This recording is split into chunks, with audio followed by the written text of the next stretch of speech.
musim baru tentu dapat menimbulkan beberapa perubahan di grid dari segi performa ya. Ada tim yang bakal terus mendominasi, ada tim yang naik, ada yang tim yang stagnan, dan tentunya ada juga yang turun. Hal ini udah wajar lah di F1. Ya kayak hidup juga pasti ada lah ya namanya seperti itu. Tapi pastinya nggak ada tim yang mau mobil mereka semakin menurun di musim baru ini. Tapi terkadang ada hal yang nggak bisa dihindari, dan ini adalah salah satu contohnya. Mungkin itu dapat dikatakan ke tim jus pepaya ini, yaitu McLaren. Setelah memutuskan untuk nge-kick Ricky Bobby dan mengalami drama dengan Alpine dalam merekrut pembalap muda dan bertalenta mereka sekarang, yaitu Oscar Piastri, McLaren berharap bahwa kali ini mereka bisa memiliki dua pembalap yang dapat diandalkan untuk tampil solid di papan tengah. Tapi ternyata kali ini mobil mereka yang nggak bisa diandalkan. Setelah Bahrain Grand Prix, akhirnya kita melihat betapa bapuknya mobil MCL60 McLaren ini. Sekarang, pertanyaannya ialah, ada apa dengan McLaren?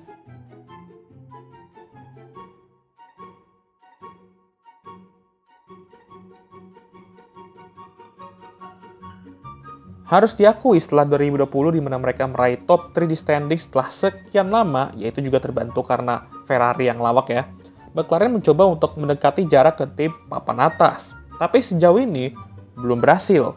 Atau malah, McLaren kalau dilihat dari standings juga semakin menurun setelah 2020.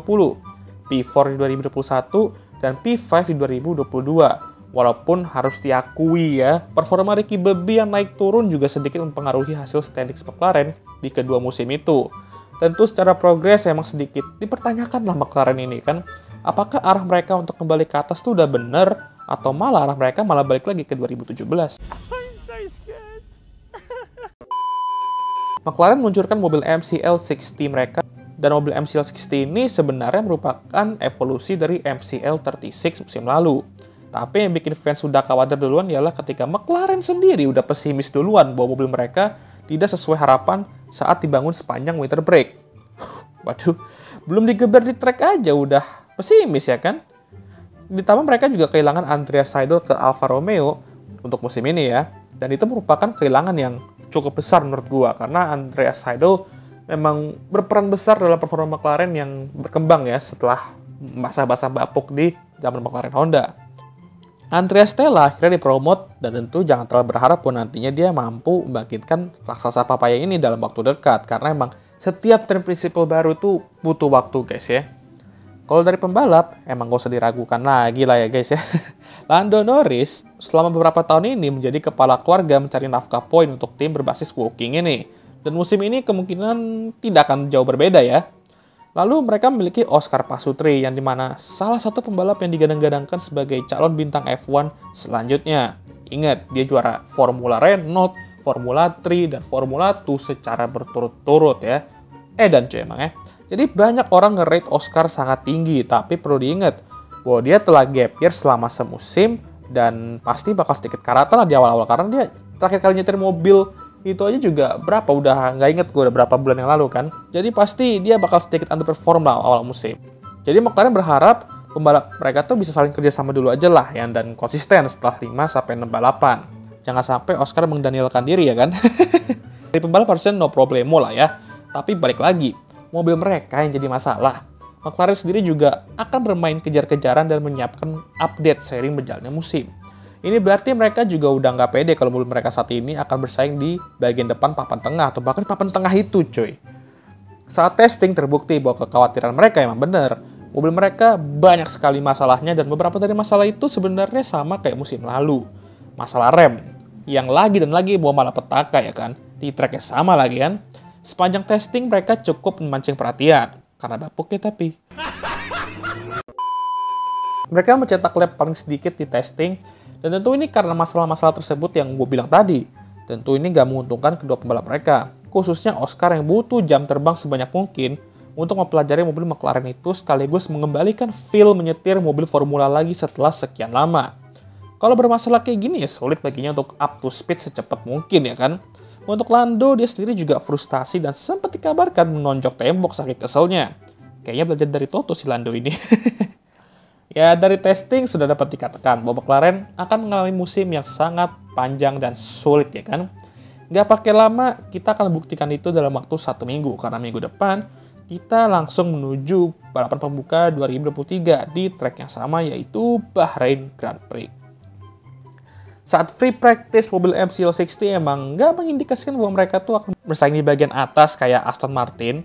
Namun mobil mereka juga sebenarnya nggak terlihat buruk-buruk amat sesuai ekspektasi kita setelah testing ya kan. Buset dah, ekspektasi kita ke McLaren sekarang setelah testing mobilnya ampas banget ya kayaknya. Tapi itu masih free practice. Cuman performa mereka di free practice bisa sedikit menaikkan mood tim menuju qualifying.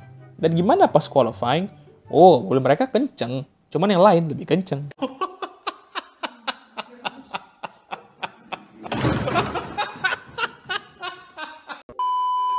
Oscar menjalani qualifying pertamanya di F1, tapi hasilnya sangat tidak memuaskan. Dia hanya finish di posisi ke-19, namun naik ke P18 karena PR lap time-nya di-delete. Kalau Lando sih sedikit roller coaster ya. Dia nyaris nggak lolos dari Q1 dan nyaris lolos ke Q3. Jadi ya stuck di Q2 dan qualify di posisi ke-11. Sesuai dugaan, Lando kayaknya bakal nge-carry tim ini lagi di awal musim sambil menunggu Oscar up to speed. Jadi ya di qualifying kurang lebih sama kayak musim lalu sebenarnya ya. Dimana ada pembalap yang gagal lolos ke Q2 dan ada yang gagal lolos ke Q3. Saat race ya sama aja, banyak masalahnya. Oscar harus DNF setelah balapan yang bisa dibilang cukup oke. Setelah naik beberapa posisi, tapi ya karena masalah mobil itu, dia harus sempat masuk pit untuk ganti setirnya, tapi malah tiba-tiba 404 not found. Dan Lando sendiri pun juga nggak lebih baik ya kan. Dia harus pit sebanyak 7 kali guys. 7 kali. Sama kayak di cabur sebelah yang dimana ada tim kebobolan 7 gol. Bang, nggak salah gambar kah itu? Itu kan match beberapa tahun yang lalu. Kasih lihat yang baru lah bang. Oh, emang ada ya? Soalnya di laptop gue cuma ada file gambar ini. Akhirnya Lando finish di posisi ke-17 dan 2 lap down dari Max Verstappen yang memenangkan balapan. Saat ini McLaren berada di posisi terakhir standings. Dan yang nggak perlu dihindari, ini merupakan awal mimpi buruk McLaren musim ini. Nggak hanya mobil mereka makin kesini makin menurun, tim lain juga semakin berkembang. Di qualifying, kemarin P1 ke P20 itu kalau nggak salah hanya beberapa detik tuh, 1,3 detik kalau nggak salah jaraknya. Jadi benar-benar ketat persaingannya dan disinilah skill driver akan sangat menguntungkan. Kalau bisa metik 2 atau 3 10 aja itu udah pasti naik posisi ya kan. Faktor yang kemungkinan membuat MCL60 ini lebih parah dari musim lalu ialah fasilitas McLaren yang udah outdated. Di tahun 2025 mereka menggunakan wind tunnel baru mereka. Tapi itu pun sebenarnya nggak bisa dijadikan alasan mengapa mereka makin kesini makin nurun. Tim prinsipal baru mereka, Andrea Stella, juga mengatakan bahwa wind tunnel mereka sekarang nggak bisa dijadikan alasan mengapa mobil mereka semakin nurun. McLaren harus segera berbenah karena kalau gini terus bisa aja mereka terancam finish juru kunci bahkan di akhir musim ya kan. McLaren sudah mempersiapkan beberapa upgrade seiring berjalannya musim.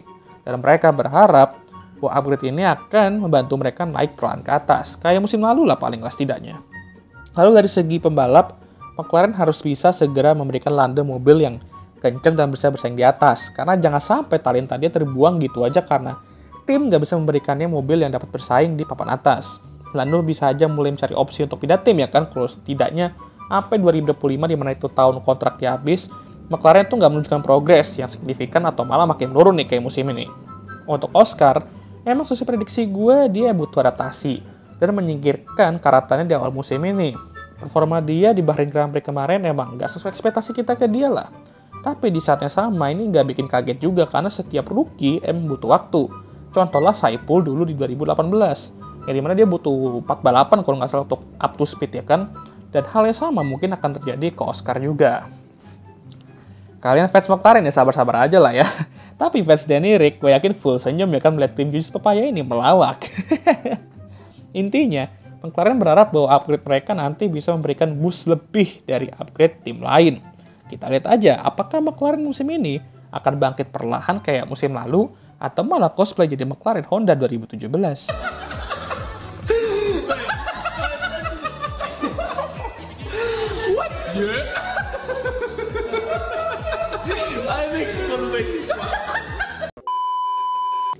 Oke lah, sekian video kali ini. Sabar-sabar ya fans Papaya. Ingat, musim masih panjang dan masih banyak kesempatan lagi tuh kalian untuk terus melawak. Jangan lupa like, subscribe, dan share video ini.